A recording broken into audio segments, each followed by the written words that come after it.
Yeah.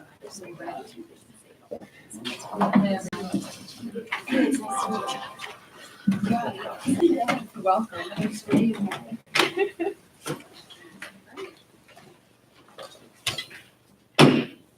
This meeting of the Livingston City Commission is called to order. May we have roll call, please? Chair Butler, Yes? Commissioner Schwartz, Present. Commissioner Freeman, Here. Commissioner Maybe, Here. Commissioner Lee. Here.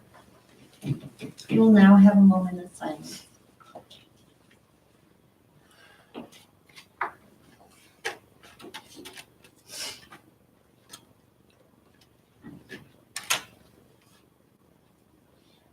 Thank you. Please rise for the pledge.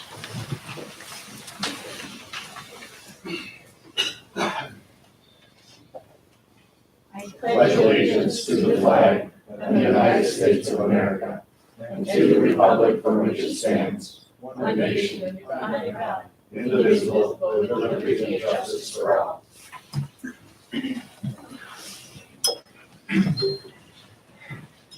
We have an addition to our agenda tonight. We have an introduction of our firefighters. So, Mr. Cardus. Chief. Chief. Good evening, Commissioners. I'd like to introduce to you Abel Rios. He is our new hire, and hopefully the last one I have to do for a while. We're now fully staffed for the first time in 2 years. Abel came to us from Beach Park, Illinois, which is a suburb of Chicago. And he's a firefighter paramedic. He's been a paramedic for 2 years and a full-time firefighter for 1 year before he came to visit us. We're really glad to have him here. Abel Rios. Hello, everyone. Please meet you. Welcome, Abel. Greetings. Nice to meet you. Nice to meet you. I come just down the street from you. I grew up in Waukegan. Oh, right, yeah, I grew up in Waukegan too, Get your no Chicago. microphone back All now. right. Nice. See Good to see you all. One of your people. Yeah. My kind. Next on our agenda, we have public comment. Individuals are reminded that public comments should be limited to items over which the city commission has supervision, control, jurisdiction, and advisory power. Come on up and state your name and address. Thanks for coming, guys. Thank you. Yes. Patricia Graybo, 204 East Callender Street. I have two comments. One is a thank you, and one is just two questions. When I got out of surgery, having my hip replaced, I needed help, and I was told by the hospital that I could ask the firemen to help me. So 3 amazing firemen came over to Graybo. I almost cried when I say this, and helped me in ways nobody else could have. So I just wanted, I didn't get a letter to the editors thanking them, but they were resourceful, they were smart, they were quick, and I couldn't have done what I needed to do to get into my home without them. So I just wanted to say thank you to a pretty capable crew. Secondly, I just have a couple questions. One quick question. This is the 5th time of asking on that $2 million that was budgeted to clean up the carcinogenic plume under the new water treatment plant. I have been told repeatedly that we needed to find out the final amount before we could, say this is clear, we've been paid. And I'm just wondering, since the chairman of the city commission is the representative on that board, have we come to the final amount, and how much is it that we're getting reimbursed? Others, can you talk about the completion of the project? Sure. So we won't come up with the final number until the actual the water reclamation facility construction is complete, and we have all the invoices from that. That's probably not for another 2 or 3 months, depending on what else we do. So it's going to be a few months yet before we have any final numbers. But we are getting reimbursed by the Livingston Restoration Group, right? We will submit it for reimbursement, maybe directly BNSF, maybe to the group. We haven't decided yet exactly which way we want to go with that. Okay, because my understanding was that the budget originally was with the Livingston Restoration Group, and that WT was the certainly doing the soil mitigation, and that they were the ones that were supposed to be doing this. Is that, am I mistaken, or WT is doing the work, will submit for reimbursement, the city. from the restoration group? I would just like to say for the record, I spoke with the judge in that case, and I was on the commission when we voted to join the lawsuit to clean up the carcinogenic plume. And my understanding at the time was that it was going to be entirely public. It turned out not to be public. I spoke with the judge in that case, and he said it would be very easy to make all those records public. Courtney Llewellyn did not agree, but the Del Swandle did. And I think it would behoove the city to take a serious look at the possibility of letting the public see what has gone on with that effort. And I also would like to add that I think it'd be helpful for us to just take a serious look at those, for example, the KPRK, 4 of the 5 employees of KPRK have died of cancer. It's called a cancer cluster. They were drinking carcinogenic water, did not know it. So I think when we take a look at our relationship with Livingston Restoration Group, there's a lot of money left that we take a look at some other elements of that effort. Thank you. Thank you, Patricia.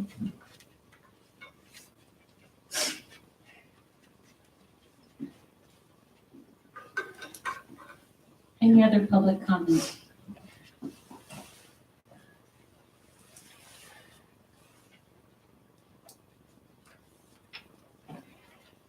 Last call. All right. Next on our agenda, we have 4 consent items. We have an addendum to consent items. So we have consent item A through D. Do I have a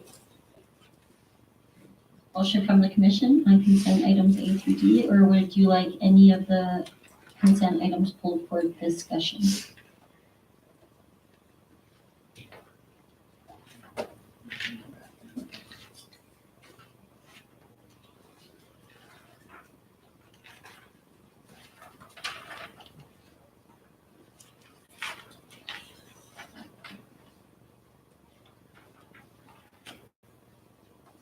So consent item, I'll make a motion to approve consent items A through D. Second. we have a motion by Schwartz and a second by Friedman. Roll call, please. Chair Holman, Yes? Commissioner Schwartz, 4. Commissioner Freeman, 4. Commissioner Maybe, 4. Commissioner Hicks. Yes. Motion passes. Next on our agenda, we have one proclamation. Tonight's proclamation is the 2019 Arbor Day proclamation. Arbor Day was first observed in 1872 and is now observed throughout the nation and the world. And whereas trees can reduce the erosion of our precious topsoil by wind and water, lower our heating and cooling costs, moderate the temperature, clean the air, produce oxygen, and provide habitat for wildlife. And whereas the city of Livingston has been recognized as a Tree City USA by the National Arbor Day Foundation for years, and whereas trees in our city increase property values, enhance the economic vitality of business areas, and beautify our community, Livingston has nearly 4,000 city trees planted on boulevards, public parks, and in the municipal cemetery, which provide an annual total of $589,197 worth of ecological, environmental, and aesthetic benefits, which equals a yearly average benefit of $152 per tree. Whereas trees, wherever they are planted, are a source of joy and spiritual renewal. Now, therefore, I, Darrell Hoagland, Chair of the Livingston City Commission, do hereby proclaim April 26, 2019 as Arbor Day in the city of Livingston, Montana, and I urge all citizens to celebrate Arbor Day and to support efforts to protect our trees and woodlands And further, I urge all citizens to plant and care for trees to gladden the hearts and promote the well-being of this and future generations. Dated 22nd day of January in the year 2019.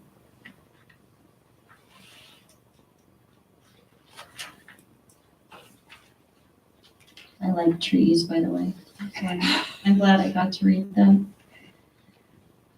Next on our agenda is one scheduled public comment. Yellowstone Bend Citizens Council and local chapter of the Northern Plains Resource Council to share information with Commission on commercial property assessed clean energy, known as CPACE legislation.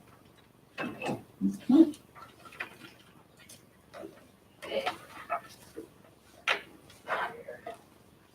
I'm not accustomed. Do I need to speak into the?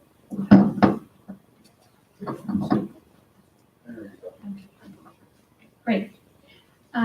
Thank you for the opportunity to be here. My name is Barb Oldershaw. I'm a member of the Yellowstone Bend Citizens Council, which, as Commissioner Hogan mentioned, is our local affiliate of the Northern Plains Resource Council. And before I move to, I'm here to speak tonight about CPACE, which is the Commercial Property Assessed Clean Energy Act, which we're attempting to pass through the legislature. And before I moved to Montana, I worked at a solar company in a community where we had PACE financing, both commercial and residential. So I'm speaking to you about the Montana proposal and also from my experience working in a community that had access to PACE funding. So the commercial property assessed clean energy, I'm here to ask you for your support in our efforts to get this passed in the legislature. And just to be clear that once, if this legislation is passed, then there'll be a later time that the city can come back and decide whether or not you want to participate in the program. So we're not asking you tonight to participate in the program, but we're just asking you to lend your support to our attempts to get this legislation passed. There are a number of reasons that we think that this program is going to be good for the state of Montana, and in particular, it's a great fit, I think, for the city of Livingston. So as you probably know, and as common sense tells us, the least expensive energy is the energy that you don't even need to purchase. So you don't, so reducing energy use is one of the definite goals of this program. It allows for a variety of energy efficiency programs, and I'll be going over those in just a moment. We're very fortunate here in Livingston to have a number of historic buildings, and beautiful though they aren't really known for their energy efficiency. So there's definitely building stock here in town that could benefit from energy efficiency measures. Unfortunately, however, even building owners who want to do those upgrades may not have the cash readily available. So the benefit of this kind of financing is it provides a financing tool. It provides 100% upfront funding and for upgrades to existing buildings. And then that funding is then paid back as an assessment that gets wrapped into your property tax payments, and you have up to 20 years to pay that back. Another benefit of this program is that this funding creates what's known as the multiplier effect. So this is something that comes up a lot when people talk about local businesses. But if our local business owners get this funding and they're able to do the renovations and save on their energy bills, possibly install solar, so they're paying less for their energy, then that gives them more money that they can contribute back to the community. And a lot of studies have shown that local businesses in particular, if they have increased profits, that they do tend to put those back into the community. It also provides an opportunity for local employment. And in the community where I worked before, they found that 80% of the projects that were done through the PACE financing were projects that were completed by local businesses. And in addition, improvements such as this increase the property values while also improving and maintaining existing buildings. So I wanted to there's a very informative website called mtpace.com, montanapace.com, and this is the What is PACE page. So I'm just going to go over it briefly. So it shows the eligible projects which include building renovations such as insulation, heating and cooling, lighting, water efficiency, on-site renewables such as solar panels.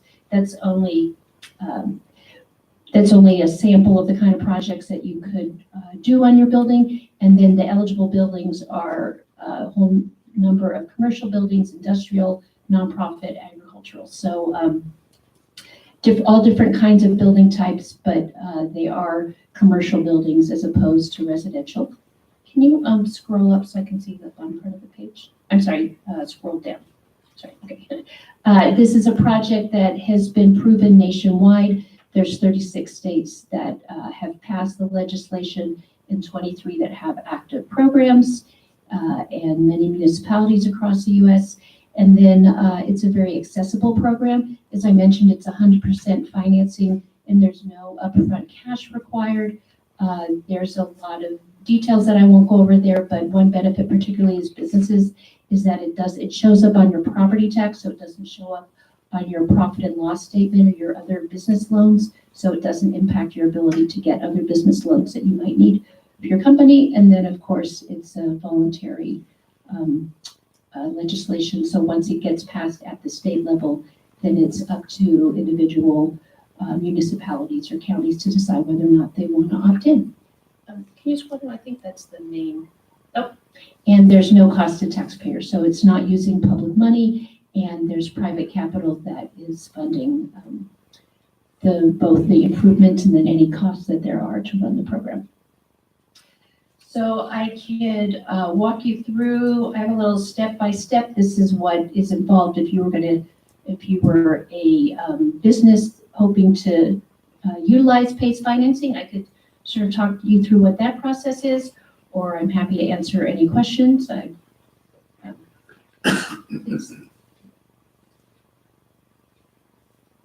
have a question yet? Is this program sponsored by a nonprofit? In other words, Yellowstone Bend and Northern Plains, the whole seed PACE idea or program, whose program is it? Right, so it's going to, if it gets passed, it would be state legislation, and it's going to be administered by something called the Montana Facility Finance Authority. So the organization that I'm speaking on behalf of, the Northern Plains Resource Council, they're a nonprofit advocacy group. So as members of that organization, we're volunteering our time to help advocate and educate people about the program, but we're not actually administering the program. It would be a state program that's administered by the Montana Facility Finance Authority. Does that answer your question? You're welcome. Can I just ask a clarifying question? So if it were to pass at the state level, then Livingston or Park County would have the option to opt in or not. Right. And if Livingston and or Park County opted in, then business owners would not necessarily be required to do this. They could also choose to participate or not participate. Like no one's being forced to participate in CPACE if it were to be available locally. Exactly. Thank you for offering me a chance to clarify that. Yes, it's an entirely voluntary program. Assuming it was passed statewide, then each of the local jurisdictions have a opportunity to vote and say, we want to be part of the program or not. And then individual business have the opportunity to decide. The one thing that I think might be different from that, if there's particular building codes, and if a business wants to do some renovations, or they have an older building that they want to, say they want to turn the Tesla into a restaurant, right? Like that would be a pretty big transformation of that building and would possibly involve various energy efficiency measures or water efficiency measures. If there was something that they were required to do because of building code compliance, then this would offer them opportunity for financing, but there's no requirement that they would have to use this type of financing. It would just be something that would be available to them to meet their other building requirements. Thank you. Does that answer your question? I do have a couple of questions. So on, I guess, I don't want to sound negative, but I want to know why people wouldn't support something like this. Why have states and or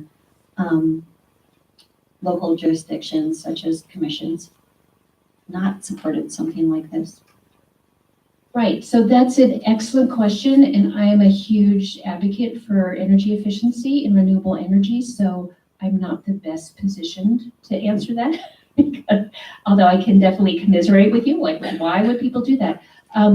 I only moved to Montana last year, so I wasn't here for the previous legislation, but my understanding is that at that time, there was an effort to pass PACE financing that would be both commercial and residential. And my understanding is that the sticking point of it was that people were concerned about the amount of effort and financial resources that would go into administering the program.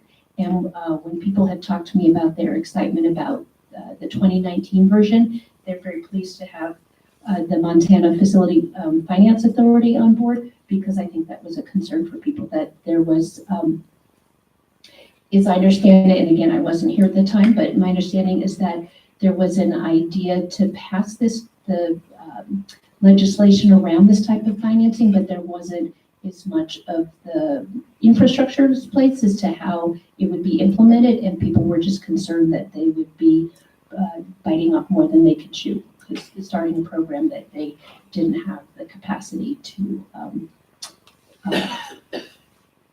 facilitate manage. Exactly. Yeah. Yeah. So I think that was, as I understand it, that was the main concern previously. And this year we do have, so this program, it's going to be marketing the program. It's going to be finding participating lenders. It's also going to be finding participating contractors.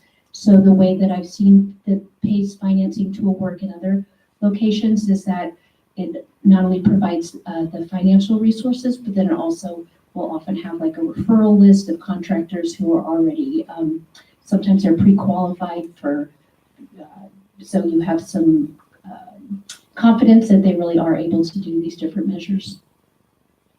Yeah. Did you have another question? I do have one other question. So, and this might be Michael's answer. I'm assuming that it's passed, the money is passed through to the taxpayer by the county then? So just on the tax bill, just like our sidewalks or that? So they'll receive the money from the state, from the facilities, whatever they are. And the collection will have to be done by the county treasurer. So it'll show up on, and that's the property assessed portion of this. And that's the big difference in this, is that not only does it not show up on your profit or loss statement if you're a business, if you sell your business, the cost of that goes along with the sale, because it sticks with the property, not with the person. Thank you for adding that very important point. Yes. So that's it. It's been shown to really be another incentive for people who they're not sure. You know, many of these, the financing for this is a 20-year term. It can sometimes take some time to recoup your, when you do water upgrade, efficiency upgrades, for example, it can take a while to recoup that. The same is true with, say, for example, a solar installation. It can take a little bit before you break even. And so sometimes people are like, I don't know, I'm going to be here 2 years, 5 years, 10 years, I'm not sure. And this way the financing stays with the property. So if they do decide to sell the building with it before the loan is paid off, then the loan just stays with the building in the same way that the improvements stay with the building. You're welcome. Any other questions, commissioners?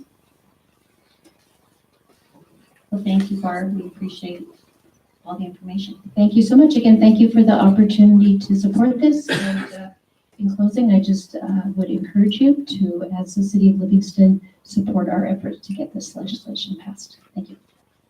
Darrell, I do have one question. Did you have a sample letter that you were, as an example of what you're hoping the language might look like if the commission were to support? I think Melissa, I think that's a great question, but we have this on the agenda further in our agenda at action items. So Okay. that's when we will discuss, approve, deny, Okay. how we move forward. So this is more about questions and answers. So if you're staying for future, yes, I'm happy to answer additional questions. Thank you. Thank you, John. so tonight we have no public hearings and no ordinances. We have one resolution. We have resolution number 4834, a resolution of the City Commission of the City of Livingston, Montana, with its intent to amend the fee for residential variance applications. Mr. Curtis. Thank you, Madam Chair. So this came about from the effort of eliminating the Board of Adjustments as well as just updating the fees associated with this. The $100 fee for a variance application was in 2005. At that time, you would apply for the fee, you apply and pay the fee when you first started the process. The way that we've changed it now, you'll be able to apply for the process and not pay the fee until it's ready to come before the commission. So you'll get the staff recommendation, the staff will do the work prior to it coming to the commission. So the fee will be more expensive by that time because the work will have already been completed. This will not apply to any of the variances that have already been applied for and are waiting out there for this process to go through. So if they've already applied, this won't be retroactive to them. This will only apply to new applications going forward at once this is, From the state. yeah, if this is adopted. And the change is from $100 to $250. I will open it to public comment first on resolution number 4834. Any public comment?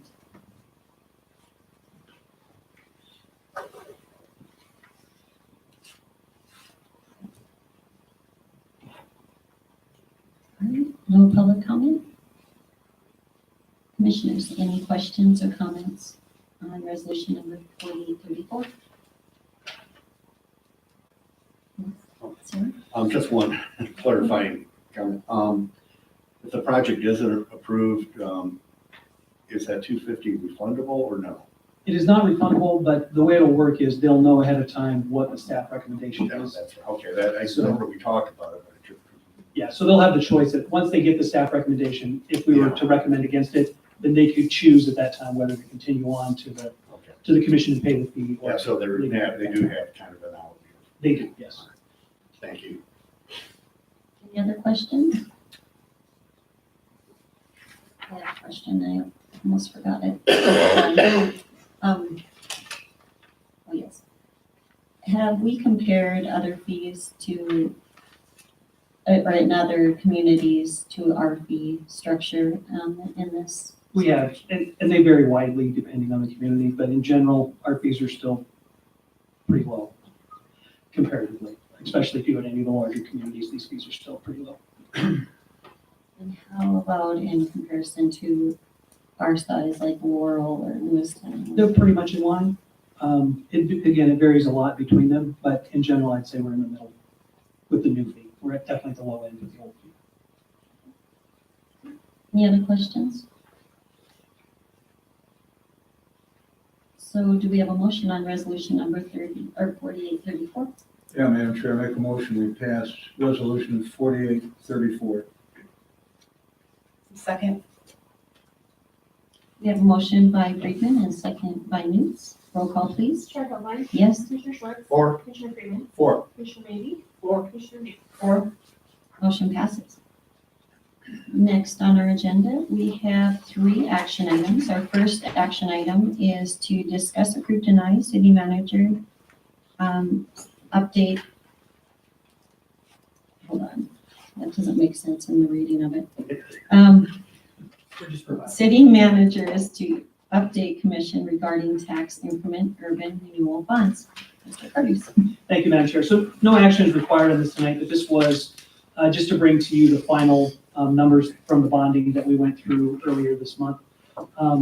We talked about this a little bit, but the actual numbers, in the end, the bond for the URA came in at just over $2 million, $2,015,000. Of that, $1.8 million is available for the projects this coming year, which is great. That was a higher number than we expected. We got a little better return on the bonds than we were expecting when they actually went out to market. All the bonds sold on the commercial market fairly quickly. I think in the morning we released them and they were all sold. So we were able to carry that through. I was going to grab the yields for you.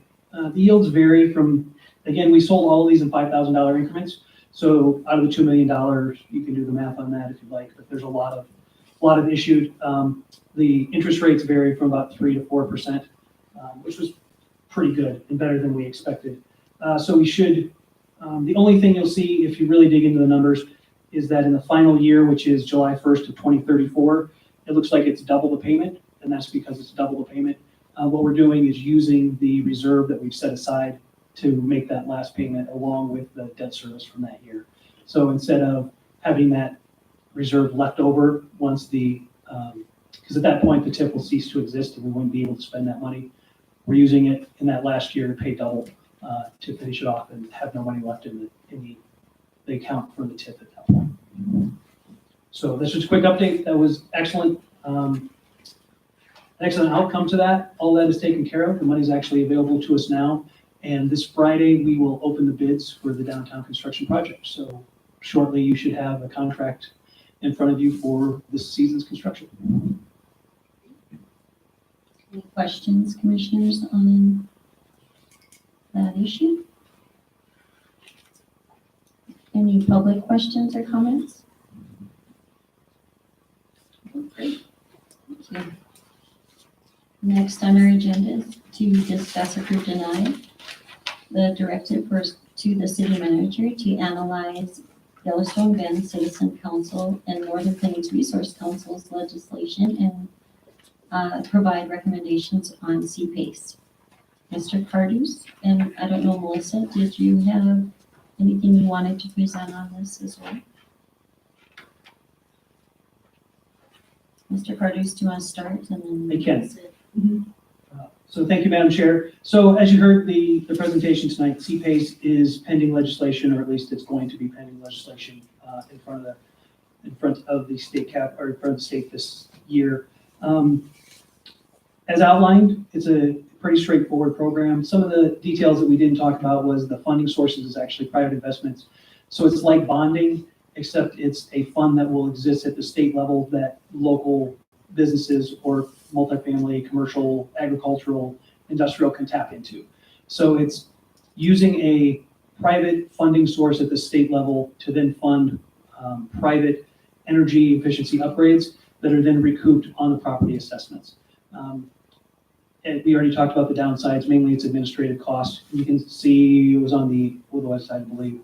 There is an administrative fee added to each project that would go back to the state to basically recoup that cost of the administrative fees that they do. Also at the county level, the treasurer will have to assign that individually to each property as they get a CPACE loan. And then that would stick with the property as it went forward, as if it was a sidewalk improvement or any other improvement that would be assessed against the property. As far as the city goes, we actually would not have a role in CPACE at all, as far as administratively or any other way. The one detail that I still have to figure out on this, and I was able to attend a webinar on it a couple of weeks ago, so most of it I know.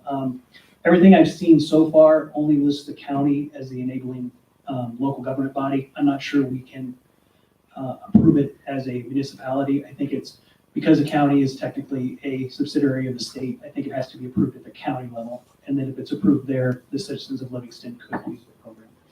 So I don't think there's anything we would do as a city to approve it other than show our support at the state legislature and with our local reps, that this is something we would support and look to promote, but there's no official role for the city to actually administer it once it's started.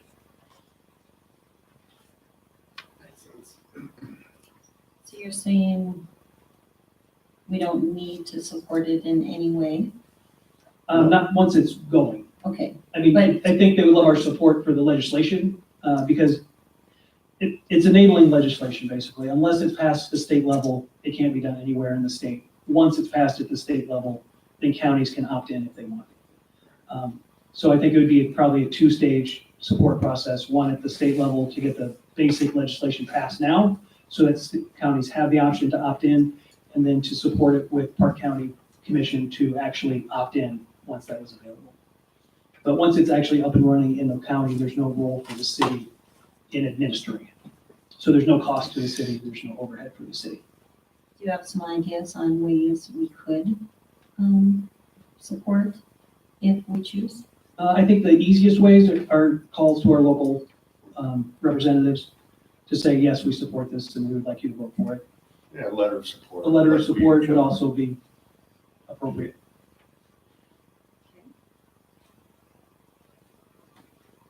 Commissioners, do you have any ideas, or Melissa, do you want to? I was just gonna add, I think, when this came around in the past, it's my understanding that, the city commission supported it the last round, and I think the legislation this time is a little bit cleaner and more clear. And I think the county might have supported it last time as well, the county commission. I'm not sure if YBCC has had a chance to do outreach with the county commissioners yet on this topic, but it sounds to me like, talking to one of the co-chairs of Yellowstone Bend, that it has been supported in the past, the other round of legislation. The other thing I wanted to add about CPACE is I think it sounds really nice since we're doing, like currently Livingston has Solarize Livingston available for residents. And we have an energy intern looking at the city county buildings. So to me, this is like an opportunity for business owners.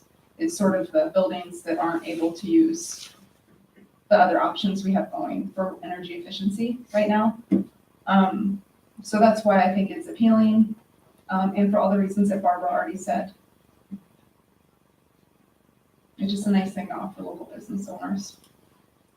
And, I guess the other thing I would add is, it sounds like there are local business owners that are already supporting it. I think there was like one of the regional Northern Plains meetings, Dale Sexton went and spoke and supported this, and he owns Timber Trails. So that was also brought to my attention, because it's on the radar of some, at least some local business owners.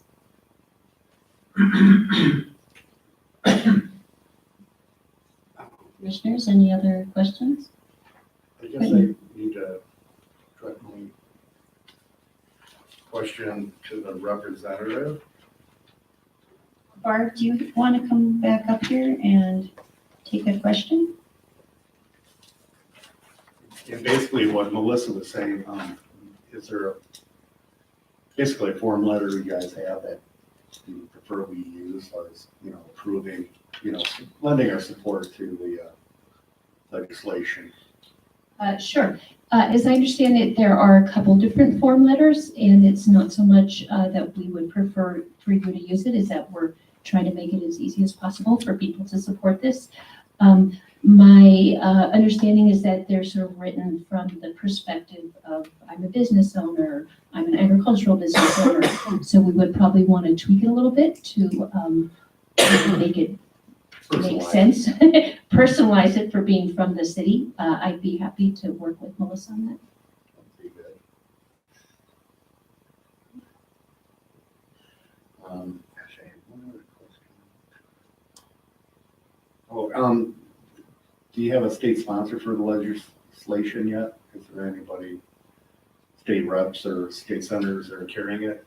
Just out of I'm curiosity, that going up to Helena tomorrow, and I would know after that. As I mentioned, I'm new to Montana. I haven't been here for a legislative it'll probably session. show up on the website. Oh, yeah, I'm I'll make myself more familiar with it. still a little mystified by the whole, let's get everything done in 3 months, every 2 years. So I'm still figuring out the pace of all that. Yeah. So, but that's a I hear question. you there.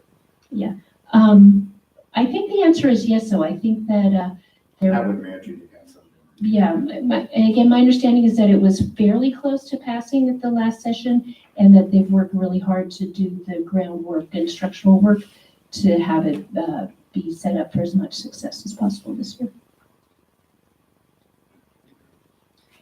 Thanks. So commissioners, we can do one of two things. We can have Barb forward something to the city manager, the letters or the whatever information you have that can help us to work with the city to write the letter of support if we choose to move forward with a letter of support, or Melissa, you can work with Barb.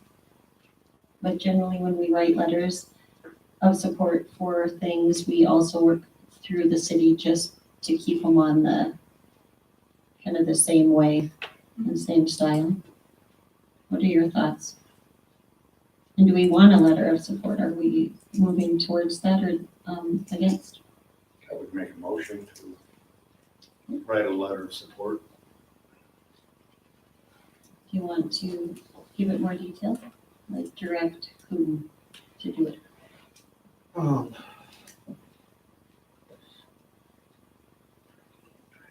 Okay. I think, yeah, we'll direct the city manager, that is kind of his job. I heard whisper in my ear. Yeah, how's that? Make a motion to direct city manager to draft a letter of support for CPACE to the state legislature. Yeah, I'll second. We have a motion by Schwartz and a second by That's your Newt.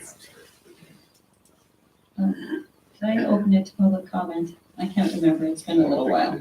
No, you did not. I did not. Okay. Please come on up, Patricia.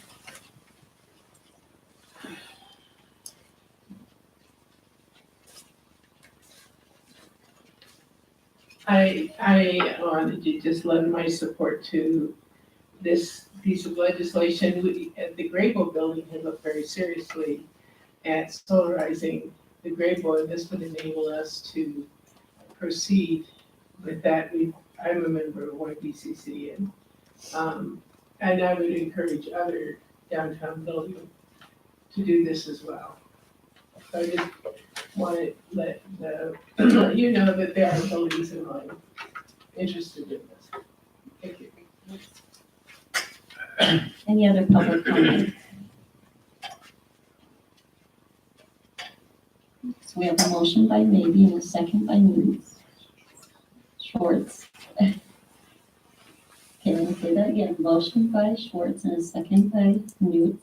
Roll call, please. Chair Hoagland. Yes? Commissioner Schwartz. Four. Commissioner Freeman. Four. Commissioner Maybe. Four. Commissioner Newt. 4. Motion passes. So Barb, can you also work at getting a bit of that information to our city manager, please? Thank you. Next on our agenda is to discuss, approve, deny city commission to direct Urban Renewal Agency, URA, to update bylaws and establish budget prior to June 2019. Mr. Curtis? Thank you, Madam Chair. So this is just a extension or the continuation of the bonding process that we've already done. We updated the urban renewal plan. We've gone through the bonding process. We know what we have available, and we have at least an estimate for what amount should be available to the URA each fiscal year. So now we're looking for the commission to direct the URA to complete an update of their bylaws and to establish a budgeting and program to establish a budgeting process and programs prior to June of 2019. So that's basically by the end of this fiscal year. Should give them enough time to go through to determine which programs they think are most important, if there's projects that they'd like to save up for. It just really would be a good time to go through and see where do we want to go over the next 15 years with the URA, what are their priorities, and then bring that back to the commission. So one, you know exactly how they're going to operate in the future, and two, that we have a more formalized budgeting process so that businesses or residents in the TIF would know what's the cycle for submitting for grants, or what are the projects that are going to be funded with the additional money outside of the bonding for the rest of the project this year. Do you have any commissioner questions or comments?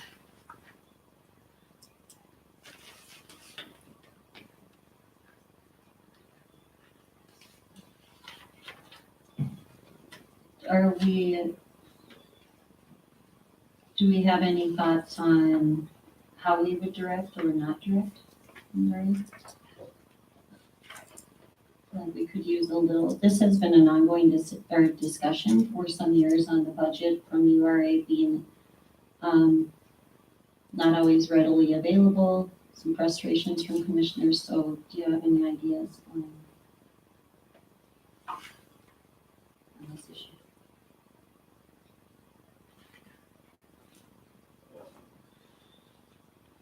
My understanding is that in the initial bylaws of the URA, there are distinct methods and regulations of how the information should be presented. And in addition to the minutes being kept of the meetings. So most of that, I think, is already in the initial bylaws, but it's, the requirement should just be that at that date, there be in written form specific projects and budgets. Yeah, yeah, if I could just add to that, I think it's kind of basically to the board to, well, I don't know how they can establish a budget, if they don't know what they have to work with, or will they? So, and that's, I think one of the things we're looking at is instead of budgeting for the projections, we'll collect the revenues and then budget off of what we've already collected. So we'll be budgeting off of actual numbers instead of the projections on what will come in taxes, as well as establishing budgets for certain programs. So let's say they want to continue with the facade improvement program, there would be X number of dollars budgeted for that for fiscal year 2020. And then there would be an open period where people could apply for grants out of that. The URA would award those grants, and then that would be it for the year. So basically, the onus is kind of on us to let them know what they have to work with, so. Right, and if we budget after collection, it's very straightforward. They'll know Right. exactly how much money is there. Because when I was on the board, it's kind of, well, we don't know what we have. But it seems like it's come a little more, it has become clear. But now Warren's on that board, and you have several vacancies? I believe there's 2 right now. Two? Yes. Yeah. I think, let's see, get the board. So I'm not quite clear on what the barriers are to transparency with the budget. It sounds like, from what you're saying, Warren, maybe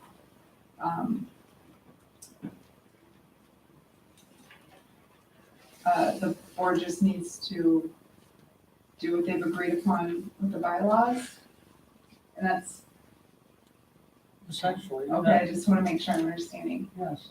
I think there's been a change in the way that the budget is being looked at. I think hopefully it'll be clearer and easier for people to understand.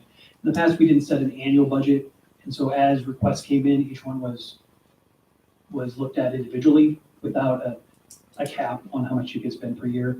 I think this establishing amounts for each one will, ahead of time, the commission will know exactly how much will be spent for each program, and then it'll just be a matter of splitting that money out among the businesses or residences that apply for those grants. So it'll be, it's a little more ironclad. And so, yeah, I'm not sure if the bylaws language needs to be cleaned up regarding that or anything, but I'm sure Carla, is she on? Is she still on the chair? Mhm. So, Well, the onus is also on us for approving them. oh, yeah, absolutely. It's not, But before, there was frustration with the board not knowing what money was available, but also we're kind of loose on how much was going out, you know, as far as I do, how that was working, so. I think once they get a full commission here, full board, then we can go from better there. handle on Right. the dollars available. Right. So I don't know what to do directly, except, once they have a full board, then they can, that's what they're gonna do. as budget goes. So do we need to make a motion though to, to require them to have the budget? I think the intent of this is just to give them the general guidance of, hey, it's time to update the bylaws. We've updated the plan, we've updated the thing. Take a real look at your bylaws and make sure that we might be able to specifically name the programs we want and just make it a lot clearer and a lot cleaner of what's going on. So it's really not a sea change in how it's operating, Right. but just to Yeah. clean it up and make sure we streamline it. And I think Because it was pretty broad before, it was talk about one narrow scope, so. And we've discussed this with URA already. They're expecting you to direct them to update the bylaws. It's something they're looking to do anyway. So it just is I think it's just a clear procedural, hey, we've gone through this. The commission now says, all right, update your bylaws, make sure you understand your programs and your budgets. They'll bring that back to you for approval, and then that should complete the loop. It'll also help us with the Department of Revenue, who's going to review the extension of our TIF. We can say, yes, not only did we update our plan, but now we've gone back and updated the bylaws, and here's our new focus as we go forward. So it'll help us not only internally, but it'll help us externally as we explain things to the Department of Revenue. Well, I'll put that in the form of a motion and make a motion to direct the URA to update its bylaws. And that's it. You need to establish a budget. So we have a motion by Schwartz and a second by Moody. Roll call, please. Chair Owen, Yes? Commissioner Schwartz, Four. Commissioner Coogan, Four. Commissioner Maybe, Or Commissioner New. 4. Motion passes. And I think I forgot to open it first. Public comment. And I usually call that first. Do we have any public comment? Sorry about that. Next on our agenda, we have city manager comments. Thank you, Madam Chair. I think I already gave you most of the updates that I have. The bonding is complete, the construction contract should be decided upon, or at least the contractor should be decided upon later this week, or we'll start looking at them and analyzing them.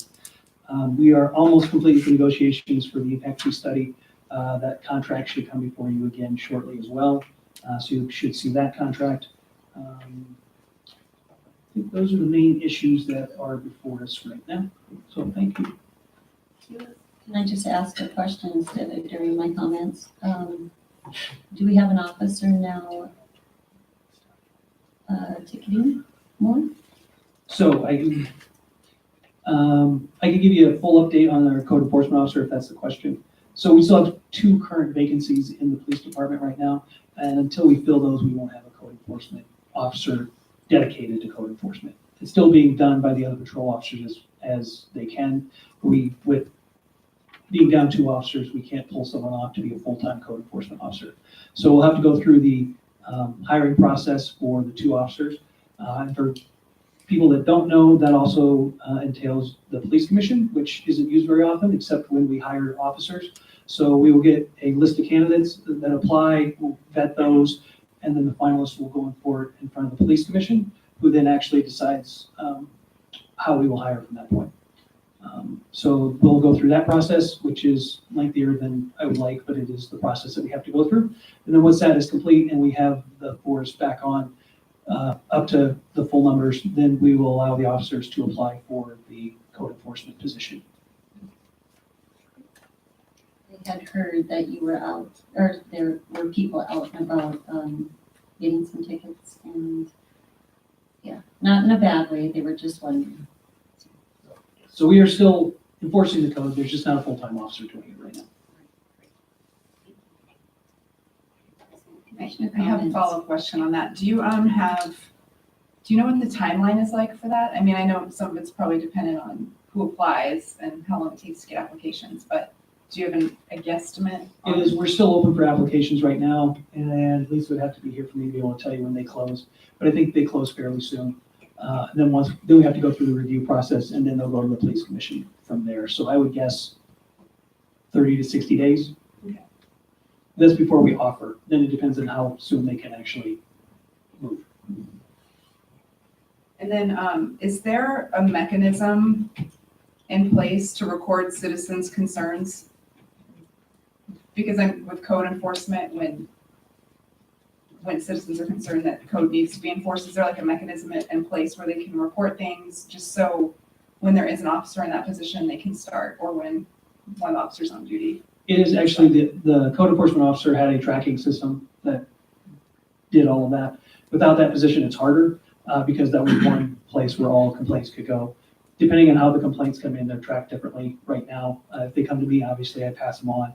If they come to dispatch, that will be logged as a call. If they come to the chief, he logs them. We try to get them all into one specific area, but most of the complaints are known or fall into the same category, so we do what we can. But when there is a full-time officer doing that, then yes, there's a complete tracking mechanism. In fact, I think for a while we were providing the monthly reports for how that worked. And we'll go back to that once the position is filled. Is there like a most efficient way for citizens to do this? Like, is calling the non-emergency number the most efficient way? It is, Okay, because that will get logged, right? okay, That's probably much more efficient than emailing me, because I may or may not see it for a while. yeah. Thank you. I was going to, I also first I wanted to thank Barbara and Patricia for their public comments tonight. It always makes the meetings much more rich, I think, when there's public interaction with the commission, so thank you. And I wanted to ask you, Darrell or Michael, so on page 3 of the agenda packet tonight, there's a list of several vacancies on different boards for the city. I was wondering, could one of you explain the process? It's not clear to me, and I've gotten a lot of questions since I've been a commissioner. It's not clear to me that it's standard or not standard across boards, like how long applications are being taken for positions, just how that process works for the different boards. I don't know if I can help, but I can certainly answer.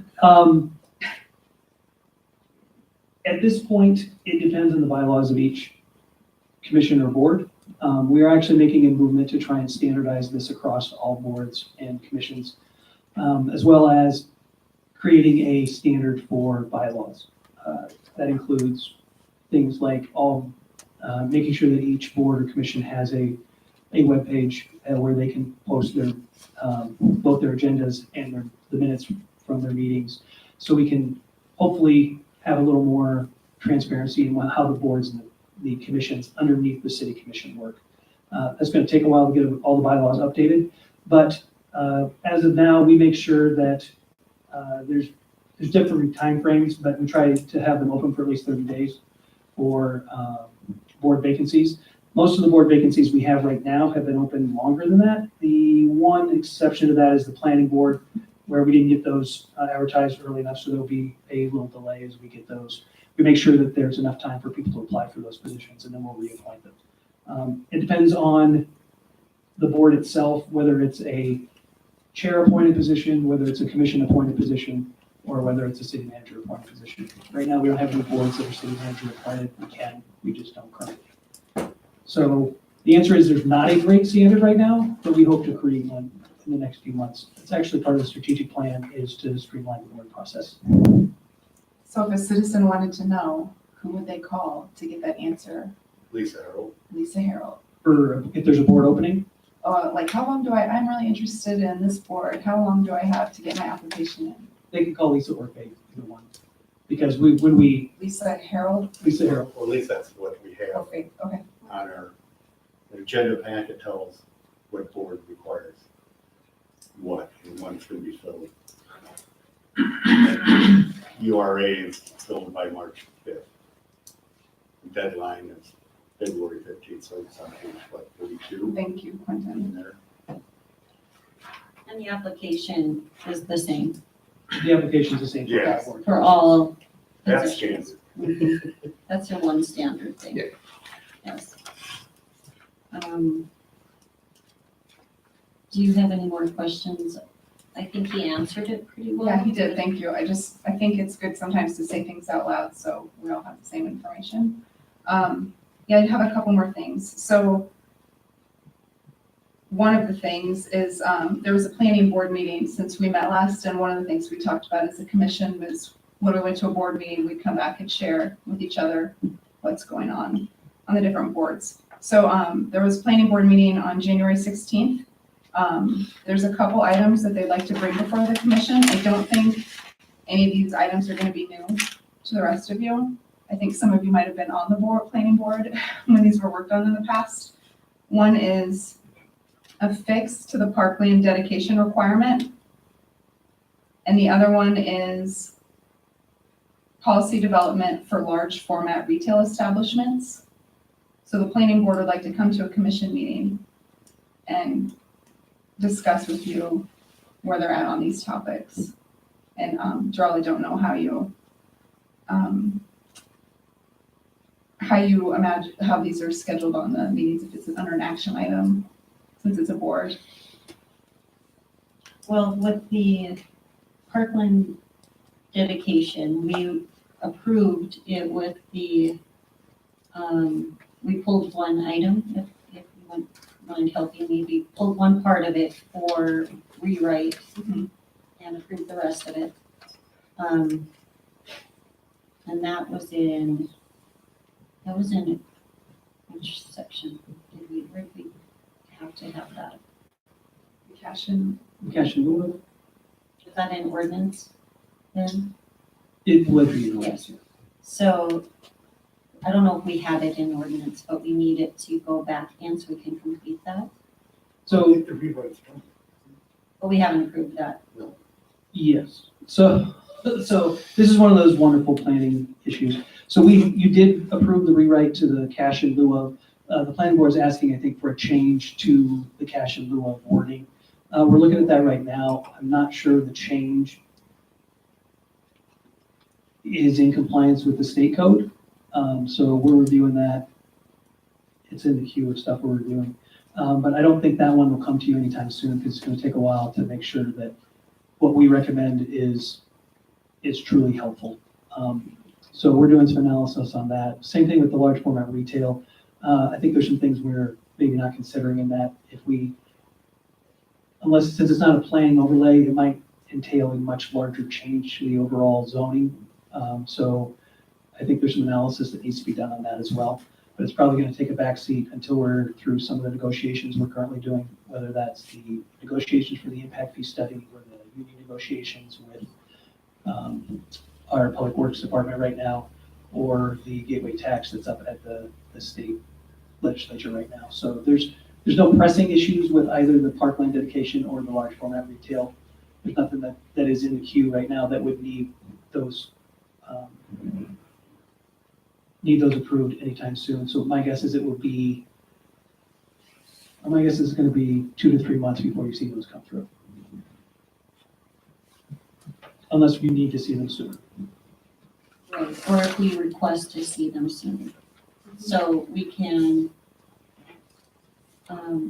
commissioners can bring it as an agenda item at a future time, sooner than later, or, because I know the planning board, both of those issues are important to them. I'm back to when I was on the planning board, so that's, and Warren, you've been through that process.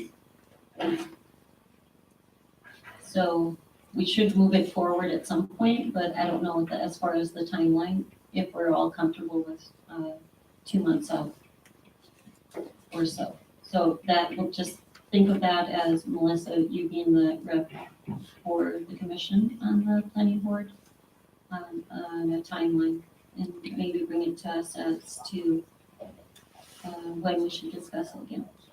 Have it on the agenda for.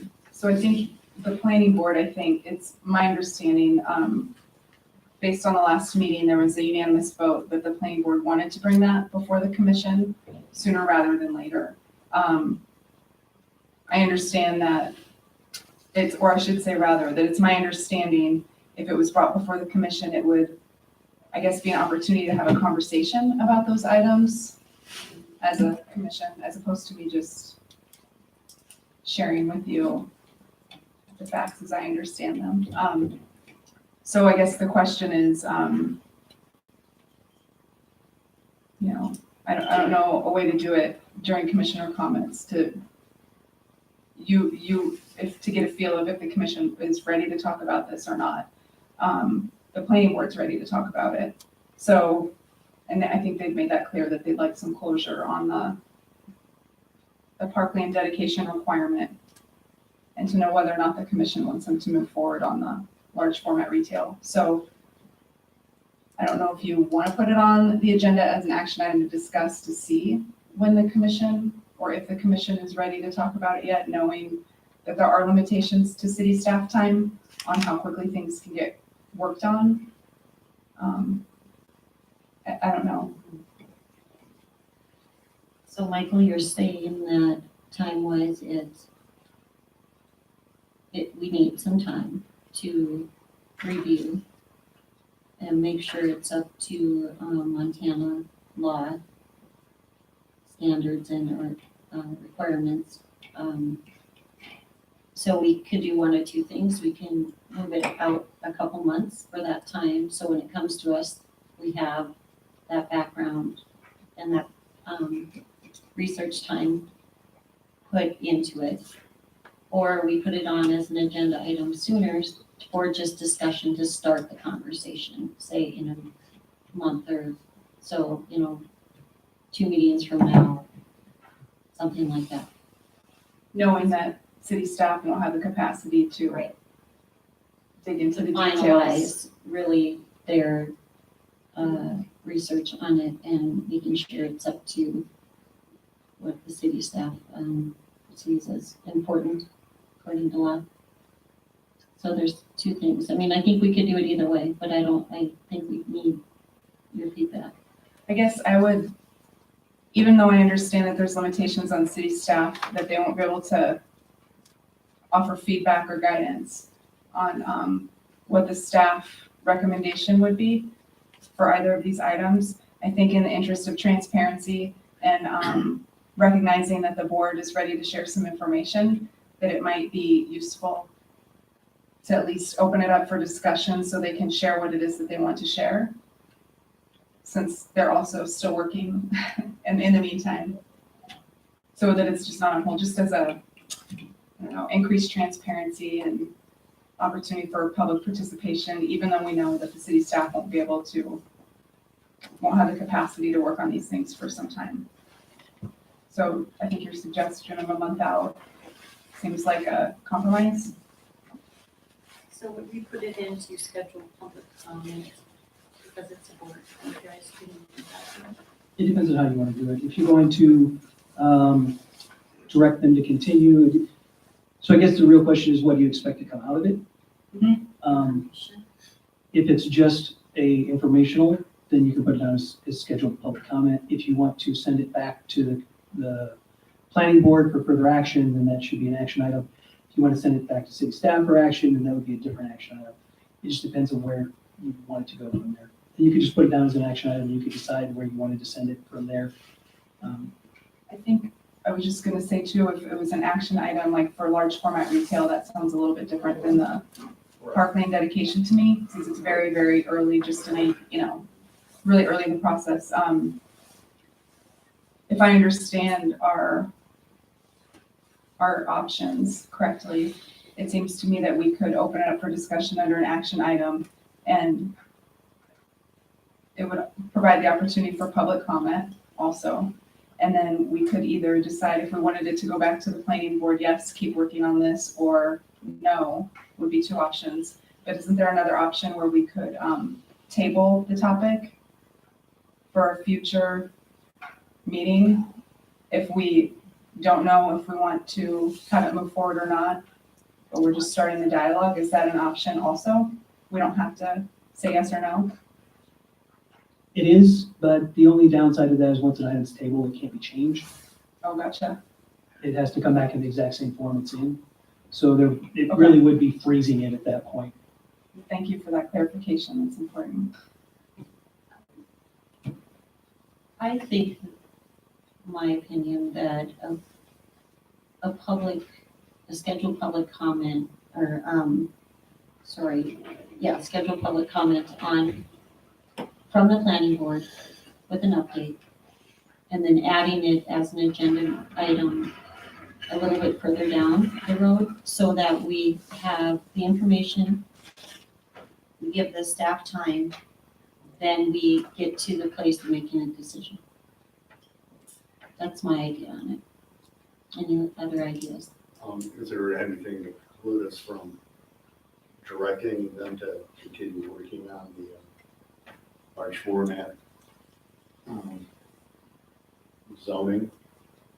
Or Well, tonight we can't, just because it's not right, an agenda item, but if they present, and then we can.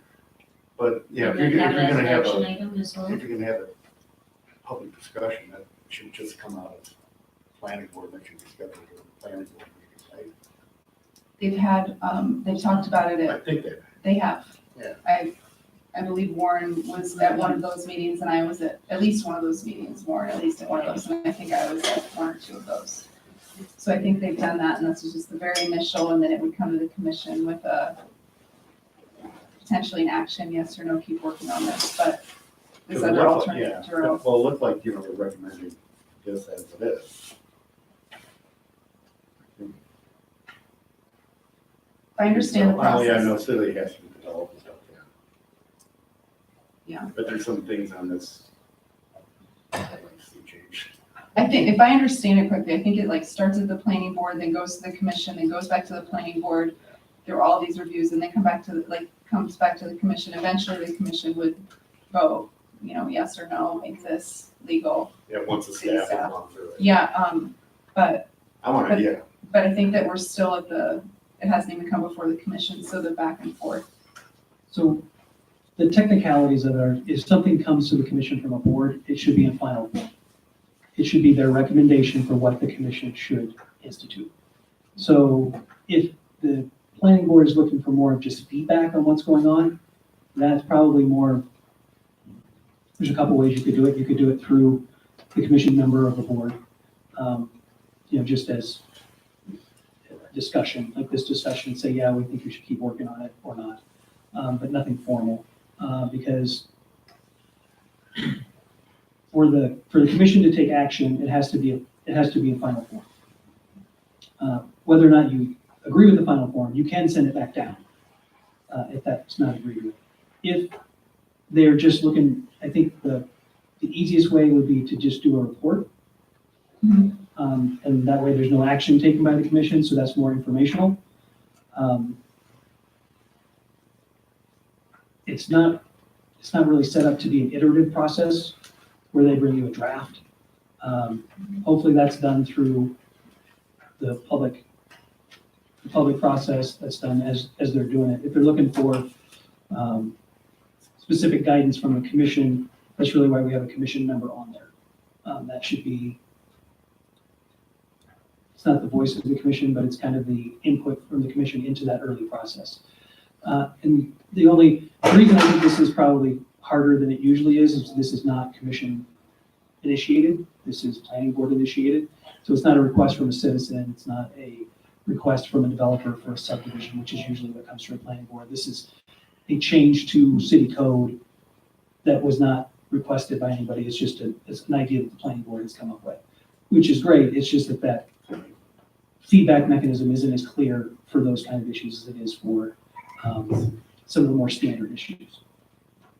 If that makes sense. Yeah, I think the other thing that's been is the transfer of commissioners over the course of this,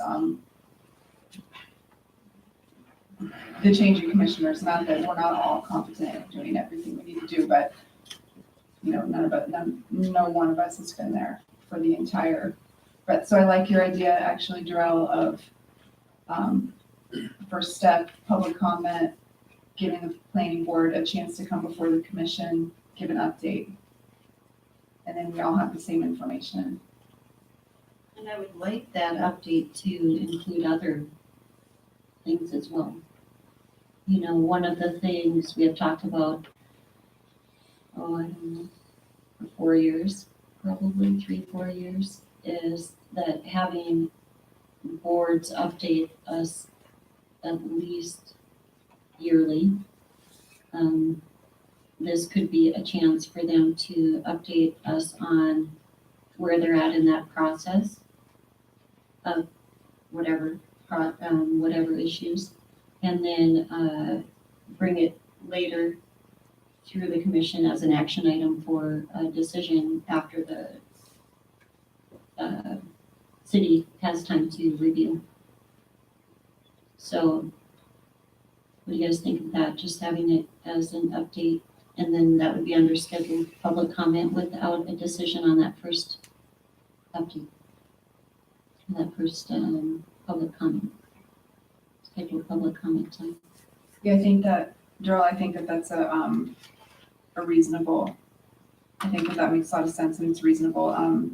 And it fits into what we've talked about before since I've been on the commission. I can't remember where it originated, but the idea that boards, maybe it was when we were talking about, we were reorganizing which commissioners were on which boards.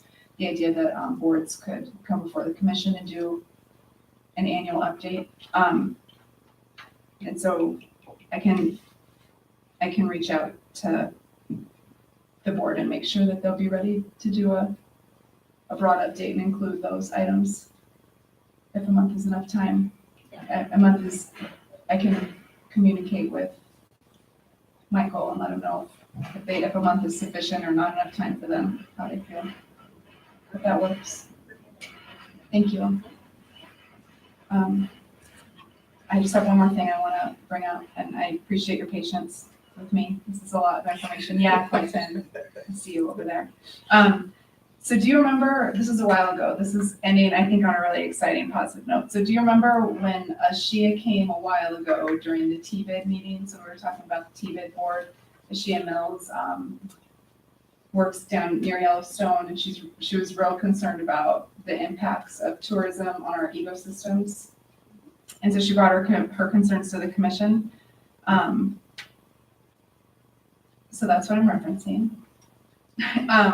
So what's happened since that time is the TBID board had their first meeting, and Leslie Feigl actually took those concerns and some of the ideas that were spawned from that conversation to the TBID board. And it sounds like the TBID board was receptive to this idea of putting educational materials in the hotels, which helps address this concern, this community concern that she brought before the commission. So I thought this was a really great thing to happen from that conversation that happened at the commission, that another nonprofit heard a concern of a local citizen and is finding a creative way to address it. The other thing that happened was I found out in a separate meeting, unrelated, that Max at Park County Environmental Council is working with some regional nonprofits on a similar project. So we've been able to connect Leslie and Ashia and PCEC and the TBID, and Leslie will connect the TBID board on this topic. So I think it's kind of a great result of that conversation that happened. So I just wanted to give a shout out and thanks to Ashia and Leslie and Park County Environmental Council and the TBID board. And it'll be great to hear any updates from any of them as they figure out a creative solution to that citizen concern. And thank you for listening to me. I am done.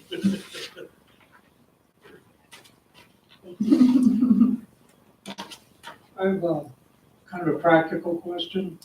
As far as the urgency for having something in place for a large format retail, if tomorrow a proposal surfaced for something like that, what would be would the city be locked into whatever the zoning or whatever other ordinances exist now?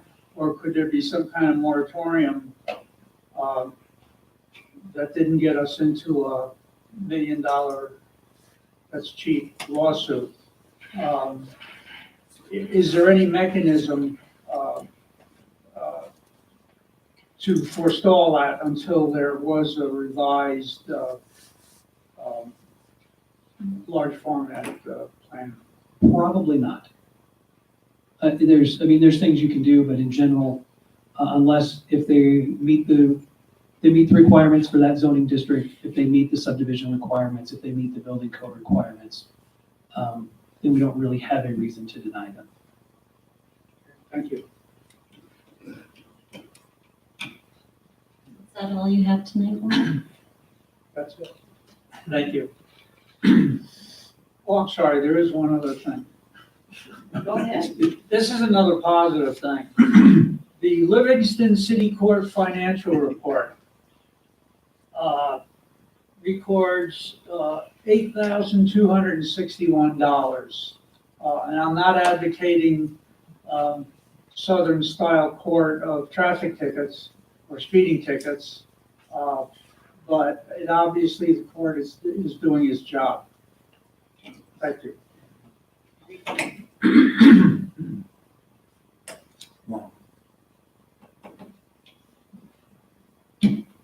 On a much lighter note, this is a historical date in the Friedman household.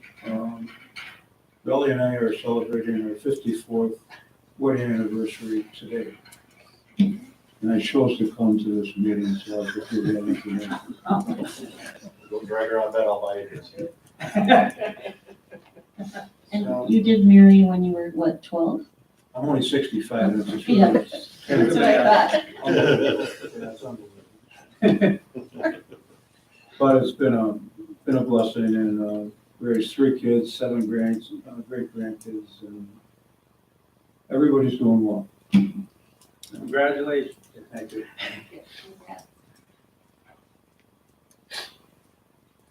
Okay, I'm gonna piggyback off of what Lou and Warren was talking about. Currently, if it's my understanding, we have no ordinances for large format retail. We do not. That's why I think it behooves us to really get something in place. I do believe it's urgent, so, yeah, especially the way things have been developed. Other than that, I think, thank you again, Shannon, you left, for the tour of the wastewater treatment plant. I think we took care of that last Tuesday, but anyway, yeah, that's all I have. Thank you, everyone. Just reminder on the open boards. We have, like we stated earlier, the Parks and Trails Committee has 1. Urban Renewal has 2. And sometimes people who are on the boards, by the way, reapply. City Board, or City Planning Board has 2 and 1 for the Historical Preservation, which is pretty great. I'm excited to see some of the people that, depending on the board, they're recommended. They interview, like the planning board, they do full interviews and make a recommendation, for example. Let's see. Anything else? Just the code enforcement was one of the things. And then tonight is my thank yous. Oh, yes, I did have that as one of my notes. I forgot to mention, thank you, Quentin, for reminding us, that next meeting, first meeting in February, we start at 5:30 instead of 6:30. And hopefully that will help business owners, to parents, to community members make the meeting and make it easier on everyone. And the last thing I have is my thank yous. So I'm going to call it Be the Change thank yous, because I think there's so many people in our community that are giving back in such amazing ways, and we don't always notice it or tell them. And I have 2 people. It's hard because as I was listing people, I was like, 10 people. And so I can, down the road, I have other people. But first person, actually, Melissa brought up his name, which I find fun to have his name twice today, and that's Dale Sexton. And I want to just give a little thanks to him. I'll tell you a little bit about what, if anyone's ever seen Dale in town, just walking down the street. When he walks to school every day with his kids, and he walks them down Main Street, and they walk the dog. And Dale, I'm driving, by the way, and I drive by him instead of walking. He greets students all along the way, and kids run up to him and hug him and give him attention.